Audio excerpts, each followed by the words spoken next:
Hello दोस्तों, क्या हाल चाल। जो लोग मुझे 5000 सालों से जानते हैं उन्हें पता है मेरा नाम आशीष है। So welcome to my channel. आज का जो टॉपिक है बहुत इंपॉर्टेंट टॉपिक है और पैसे को कैसे बचाएं स्टॉक मार्केट में, बहुत इंपॉर्टेंट टॉपिक है। तो देखते रहिए इस वीडियो को। इस वीडियो में मैं जरूर उन टॉपिक्स के बारे में जरूर डिस्कस करूंगा, आपका पैसा कैसे सेव हो। Keep watching. तो फ्रेंड्स, आज का टॉपिक बहुत ही इंपॉर्टेंट टॉपिक है और इस टॉपिक को जरूर देखिए, पूरा वीडियो जरूर देखिएगा। और जिन्होंने अभी तक सब्सक्राइब नहीं करा वो पहले जरूर सब्सक्राइब कर लो इस चैनल को, सो दैट मैंने जो आने वाले वीडियोस हैं वो भी आपको पता चलता रहेगा, जो भी वीडियोस मैं डालूंगा। तो आज का जैसे कि टॉपिक है कि कैसे हम पैसे को बचाएं, क्योंकि यही मोस्ट इंपॉर्टेंट टॉपिक है। और देखिए, सबसे पहली चीज जो होती है, किसी भी ट्रेड, जब आप कोई ट्रेड लेते हैं स्टॉक मार्केट में, चाहे वो इन्वेस्टमेंट से पॉइंट ऑफ व्यू से हो, चाहे वो ट्रेडिंग के पॉइंट ऑफ व्यू से हो, कोई भी आप जब ट्रेड लेते हैं उसके 5 ही रिजल्ट्स निकल कर आते हैं। जो फर्स्ट रिजल्ट होता है, एक या तो वो ब्रेक इवन पे आप क्लोज कर रहे हैं। फॉर एग्जांपल, आपने किसी स्टॉक को 400 रुपीज पे लिया और 400 रुपीज के आसपास ही उसे बेचा, तो ऑलमोस्ट आपने ब्रेक इवन पे निकल गए उस स्टॉक पे। सो वो एक ऑप्शन है। सेकंड ऑप्शन है, या तो उसमें आपको बहुत ही अच्छा प्रॉफिट हुआ, आपने 400 रुपीज पे लिया, 500 600 800 रुपीज पे उसको सेल आउट किया। सो सेकंड हो गया कि हमने उसे बिग प्रॉफिट में बेचा। एक होता है उसे स्मॉल प्रॉफिट में बेचना, जैसे कि आपने 400 रुपीज पे लिया, 410-20 पे बेचा। सो 3 ऑप्शंस हो गए। एक पहला ऑप्शन हो गया ब्रेक इवन, सेकंड हो गया उसे बिग प्रॉफिट, थर्ड हो गया उसका स्मॉल प्रॉफिट, फोर्थ हो गया उसमें स्मॉल लॉस। 400 में लिया उसे और उसे 400 से थोड़ा सा नीचे 390 380 पे हमने उसे क्लोज कर दिया, हमें लगा ये ट्रेड नहीं चलेगा, हम उस ट्रेड से बाहर आ गए। तो ये 4 हो गए। एक पांचवा जो कि बहुत ही इंपॉर्टेंट होता है इसमें, वो होता है बिग लॉस। बिग लॉस मतलब आपने उसे 400 रुपीज पे लिया और वो गिरता चला जा रहा है, वो 300 रुपीज पे आ गया। जैसे कि आज की डेट में बहुत सारे ऐसे स्टॉक्स हैं, येस बैंक है, DHFL है, क्रांगी हुआ, PC ज्वेलर्स हुआ, बहुत सारे ऐसे स्टॉक्स हैं जो लोगों के पास पड़े थे उस स्टॉक्स, और वो कहां से गिरते चले आ रहे हैं। रिलायंस इंफ्रा का, जैसा कि अभी मैंने वीडियो बनाया था, अभी कुछ ही दिनों पहले उस वीडियो को हमने अपलोड किया है, 97 रुपीज पे ट्रेड हो रहा था, 60 रुपीज पे, सिर्फ नॉट इवन वन वीक। और 400 रुपीज 500 रुपीज से हम उसमें सेल की पोजीशंस लेते हुए आ रहे हैं। और नॉट इवन 1 ईयर 500 रुपीज पे था, 400 रुपीज पे था, तब हमने उसको प्रोडिक्ट किया था 40 रुपीज पे जाएगा। क्यों जाएगा, उसका रीजन अगर आप देखना चाहते हैं तो प्लीज मेरे चैनल पे जाइए, उस वीडियो को जरूर देखिए। बट इस टॉपिक में जैसे मैंने आपको बताया 5 important rule. First, break even पे आप निकल रहे हैं। सेकेंड, स्मॉल प्रॉफिट पे निकल रहे हैं। थर्ड, बिग प्रॉफिट में निकल रहे हैं। फोर्थ, स्मॉल लॉस में निकल रहे हैं। And fifth is the big loss. ये बिग लॉस आपको सिर्फ बचाना है, बाकी ये 4 ऑप्शंस जो हैं कोई प्रॉब्लम नहीं है इसमें। अगर आपको कोई स्मॉल लॉस हो रहा है, कोई स्मॉल प्रॉफिट हो रहा है, बिग प्रॉफिट हो रहा है या ब्रेक इवन हो रहा है, कोई इश्यू नहीं है। जो बिग लॉस है ये नहीं होना चाहिए, सिर्फ आपको ये बचाना है। क्योंकि अगर आपके पास कोई बड़ा नुकसान हो गया, अगर आप इस मैथ्स के कैलकुलेशन को करेंगे, अगर आपका प्रॉफिट लॉस कितना, अगर आपके पास 10 स्टॉक्स भी पड़े हैं और उसमें से 2 स्टॉक्स ने भी काम करना बंद कर दिया, तो वो 8 का प्रॉफिट खा लेंगे। और यही हो रहा है सबके साथ, इन्वेस्टमेंट्स में और ट्रेडिंग में भी। तो ये जो बड़ा लॉस है इसको हम कैसे बचाएं? ये बड़ा लॉस नहीं, देखिए ये स्टॉक मार्केट जो है, सब यहां पर आते हैं पैसा कमाने के लिए। अगर आप ये थिंकिंग अपने दिमाग से हटा दें कि मुझे यहां पैसा कमाना है, सबसे पहली चीज ये, आप इस थिंकिंग को हटा दिए, ये मार्केट है सर्वाइव करने का बिजनेस।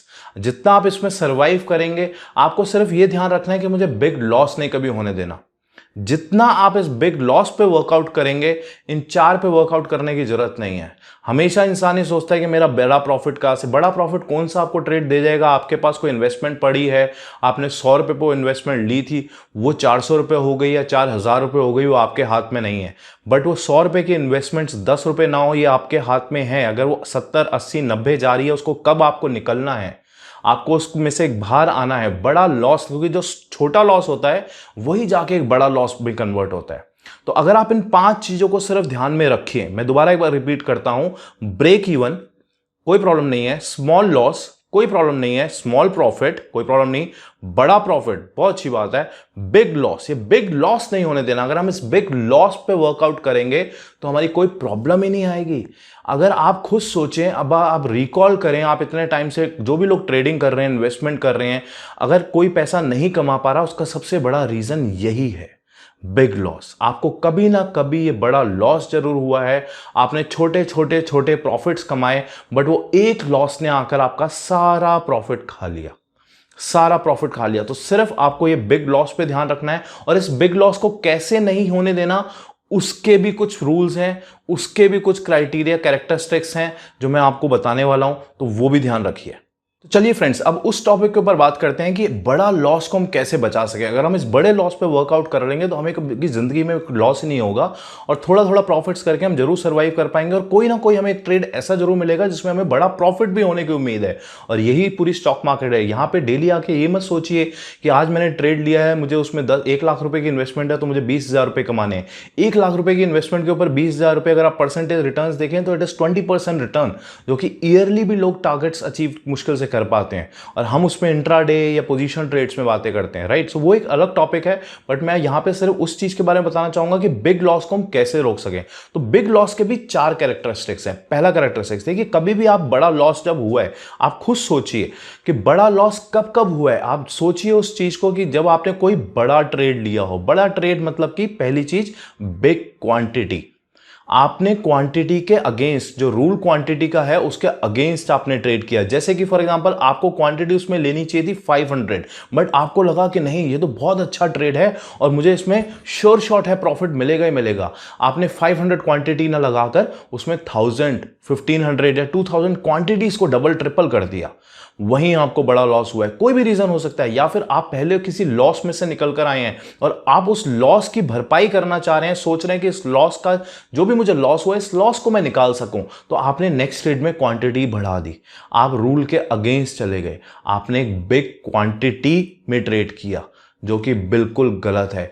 आप बिल्कुल, मनी मैनेजमेंट का एक सिंपल रूल है, कितनी क्वांटिटीज में मुझे ट्रेड करना चाहिए उसका बहुत ही सिंपल रूल है। फॉर एग्जांपल आपका स्टॉप लॉस जो है 2 रुपए दूर है, आपने एक 100 रुपीज पे स्टॉक लिया और 98 रुपीज का उसका स्टॉप लॉस आपने मान के चला। 2 रुपीज का स्टॉक लॉस है और आप चाह रहे हैं कि मेरा किसी भी ट्रेड में 1000 रुपीज से ऊपर की लॉस ना हो। सो आपका 2 रुपीज का स्टॉप लॉस, 1000 रुपीज आप एक ट्रेड में देने के लिए तैयार हैं, तो 1000 डिवाइडेड बाय 2 इज 500। आप 500 से ज्यादा स्टॉक्स में ट्रेड ना करें। एक सिंपल रूल है, कभी भी आप स्टॉक्स में ट्रेड करना चाहते हैं, कितनी क्वांटिटी आपको लेना है उसका बहुत ही सिंपल रूल है। तो 500 क्वांटिटी से ज्यादा आपको इस ट्रेड में नहीं लेना जिसका 2 रुपीज का स्टॉप लॉस है, अगर आपका 1000 रुपीज आप मैक्सिमम एक ट्रेड में देने के लिए रखते हैं, राइट। तो बिग क्वांटिटी सबसे बड़ा एक वो ऑप्शन है जिसमें आपको बड़ा लॉस कभी ना कभी हुआ होगा। So that is one thing. Second thing, आपका स्टॉप लॉस। आपने स्टॉप लॉस तो लगाया, बट आपका स्टॉप लॉस बहुत दूर है, बहुत दूर है। किसी भी रीजन से आपने मान के चला मैंने 100 रुपीज का, मेरा स्टॉप लॉस 70 रुपीज, मेरा स्टॉप लॉस 60 रुपीज, या मैं 100 रुपीज पे ले रहा हूं, मैं और थोड़ा सा दूर लगा लेता हूं सो दैट मेरा स्टॉप लॉस ना हिट हो। कभी ना कभी आप खुद सोचिए, एक मैथ्स की कैलकुलेशन करिए। अगर आप 10 ट्रेड ऐसे ले रहे हैं, 10 ट्रेड के 10 तो आपके फेवर में नहीं जाएंगे, 1 या 2 या 3 ट्रेड जरूर आपके अगेंस्ट जाएंगे, अगर आपका बहुत अच्छा सक्सेस रेट है तब भी। और जब वो 3 ट्रेड आपके स्टॉप लॉस को हिट करेंगे, जो आपने 100 रुपीज पे लिया और आप मान के चल रहे हैं 60 या 70 रुपीज का स्टॉप लॉस, तो 40 रुपए पर स्टॉक आप उसमें खो रहे हैं। क्या जो 8 ट्रेड हैं जिनमें आपने प्रॉफिट कमाया उनमें आपने 40 रुपए कमाए? मैथ्स की अगर आप सिंपल सी कैलकुलेशन करेंगे तो आप कभी भी प्रॉफिट में नहीं आएंगे, आप कभी भी प्रॉफिट में नहीं आएंगे। तो सेकंड रूल, कभी भी स्टॉप लॉस को बहुत दूर मत रखिए, बहुत दूर मत रखिए। बट इसका मतलब यह भी नहीं है कि स्टॉप लॉस को बहुत पास रखिए।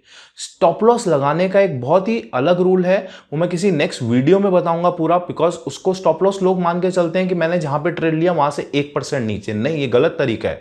वहां से 2% नीचे, नहीं, ये गलत तरीका है। मार्केट को नहीं पता 1% 2%, मार्केट को नहीं पता आपका 1% 2% क्या है। मार्केट जहां से बाउंस मार रही है, मार्केट जहां से आपको लग रहा है यहां से प्राइसेस चढ़ रहे हैं, वो स्टॉप लॉस होना चाहिए। स्टॉप लॉस आपके किस्म से नहीं चलता है। स्टॉप लॉस आप देखें कि कहां से प्राइसेस बाउंस आ रहा है, वहां पे अपना स्टॉप लॉस लगाएं, और अगर उसके प्राइसेस जा रहे हैं तो ट्रेड ले, तो आपका स्टॉप लॉस भी वहां से पास रहेगा, दूर नहीं रहेगा, राइट। तो स्टॉप लॉस को कभी भी दूर ना लगाएं, ये सेकेंड ऑप्शन है। तीसरा रूल, तीसरा, कभी बड़ा लॉस आपको कब कब हुआ होगा अगर आप सोचें इस बात को, जब भी आप एक होप में रहे हैं। देखिए, लोग कहते हैं 2 तरीके के इमोशंस होते हैं इसमें, ग्रीड और फियर। ग्रीड और फियर। एक तीसरा इमोशंस होता है जो आपको काम नहीं करने देता, वो होता है होप। ग्रीड, फियर और होप।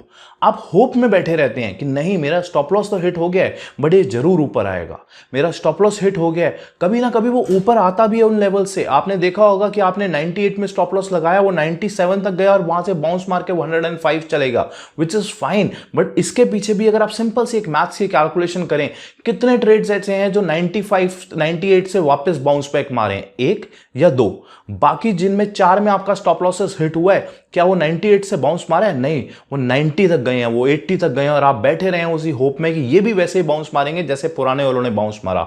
दो ने तो बाउंस मारा, बट जिन 3 ने बाउंस नहीं मारा उनने वो 2 का भी प्रॉफिट लिया। इट इज बेटर कि अगर आप 98 में ही चारों ट्रेड्स को खत्म कर देते, आपका जो स्टॉप लॉस था, आपका सिर्फ 4 ट्रेड्स का 2 रुपए का स्टॉप लॉस था, आप 4 into 2 8 रुपए से ज्यादा आप किसी स्टॉक में टोटल में आप 4 स्टॉक्स मिला के भी 8 रुपए से ज्यादा नहीं खोते। बट अब वो स्टॉक, एक स्टॉक है जो 70 रुपीज तक चले गए, आपने उसे 98 में नहीं खत्म करा सिर्फ होप की वजह से कि नहीं ये भी वैसे ही आएगा जैसे पुराने 2 आए थे। अब क्या हुआ, आपने उस एक स्टॉक में 30 रुपीज खो दिए, जबकि आप पहले सिर्फ 4 स्टॉक्स को मिला के भी 8 रुपीज खोते।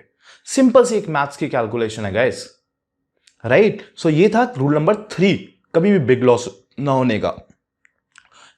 चौथा ऑप्शन, कब आपको बिग लॉस हुआ है, फिर से अगर आप सोच के देखें, एक ऑप्शन और रह गया जब आपको बड़ा लॉस होता है, और वो होता है कि आपने कोई ऐसी स्ट्रैटेजी में काम कर रहे हैं जिसमें बड़ा लॉस हो सकता है। जैसे कि फॉर एग्जांपल आपने किसी, अगर मैं कॉल या ऑप्शंस डेटा की बात करूं, आप किसी पुट को शॉर्ट करके बैठे हैं, और नेकेड शॉर्ट करके बैठे हैं, मतलब कि आपने सिर्फ पुट को शॉर्ट कर दिया। स्टॉक चल रहा है 100 रुपीज में, आपने सोचा 90 रुपीज से नीचे तो जाएगा ही नहीं, आपने 90 रुपीज की उसकी पुट को शॉर्ट कर दिया। और हुआ क्या कि कभी ना कभी आपकी लाइफ में कोई ना कोई स्टॉक्स ऐसा जरूर आया कि वो खुला ही 10% नीचे या 20% नीचे, और वो एक स्टॉक ने, जितने आपने 8 स्टॉक्स में प्रॉफिट या 8 महीने का प्रॉफिट था, वो एक स्टॉक खा गया। तो कभी भी कोई ऐसी स्ट्रैटेजी में काम ना करें जिसमें आपको अनलिमिटेड लॉस होने की गुंजाइश हो। हमेशा अपने आप को हेज करके चलें, हमेशा अपने आप को एक लिमिटेड लॉस में लेके चलें। अगर आप इंट्राडे में काम कर रहे हैं, पुट को शॉर्ट कर रहे हैं, आप सिस्टम के आगे हैं, आपको पता है कि इस लेवल से नीचे जाएगा तो मैं बाहर निकल जाऊंगा, then it is very good. तब आपको हेज करना है नहीं करना वो आप पे डिपेंड करता है, आप कितने, आपका नेचर क्या है उस पर बहुत डिपेंड करता है कि क्या आप जब स्टॉप लॉस हिट हो रहा है, क्या होप कंडीशन में तो नहीं आ रहे हैं, राइट, तो आप वहां से बाहर निकल सकते हैं। बट जब आप इस चीज में आप स्विंग ट्रेड्स लेते हैं, आप कल को, आपने देखा होगा येस बैंक के साथ क्या हुआ, 30% 20% नीचे आ रहा है, किसी ने अगर उसकी पुट शॉर्ट करी होगी, आपने कई स्टॉक्स ऐसे देखे होंगे। डीएचएफएल के साथ क्या हुआ, 50% स्टॉक्स गिरे एक एक दिन में। सोचिए उनका, जिन्होंने एक लॉट की पुट को भी शॉर्ट किया हो, सिर्फ एक लॉट, उनकी पूरी कैपिटल वाइफ ऑफ हो गई है एक लॉट में। अभी ऑप्शन सेलर्स का अगर आप मान के चलेंगे, ऑप्शन सेलर्स एक बहुत ही बड़ा हेज फंड है यूएस में, अगर उनके बारे में आप नेट पे पढ़ेंगे, उनके साथ यही हुआ है। नेचुरल गैस में वो ट्रेड कर रहे थे और नेचुरल गैस ऊपर ही ऊपर जाता गया, और नेचुरल गैस में उन्होंने और क्वांटिटी बढ़ाते गए। वही जो रूल नंबर 1 था, माना वो क्वांटिटीज अपनी बढ़ाती गई। आज वो हेज फंड बंद हो चुका है। अगर आप नेट पे पढ़ेंगे या यूट्यूब में भी उसके बारे में वीडियोस देखेंगे तो यही आपको मिलेगा। बहुत सालों से बहुत बड़ा हेज फंड था और बहुत सालों से वो लोग ट्रेड कर रहे थे, सिर्फ इन 2 कंडीशंस की वजह से। एक तो अपनी ऑप्शंस क्वांटिटी बहुत बढ़ाते गए, और दूसरा उन्होंने हेज नहीं करा अपने आप को प्रॉपरली। वो नेकेड शॉर्ट करते रहे कि नहीं अब ये उन लेवल्स तक नहीं जाएगा, उन लेवल्स तक नहीं जाएगा। तो गाइज आई होप आप लोगों को आज का वीडियो अच्छा लगा हो, कुछ वैल्यूएबल्स यहाँ से आपको, कुछ अच्छी चीजें आपको सीखने को मिली हो यहाँ से।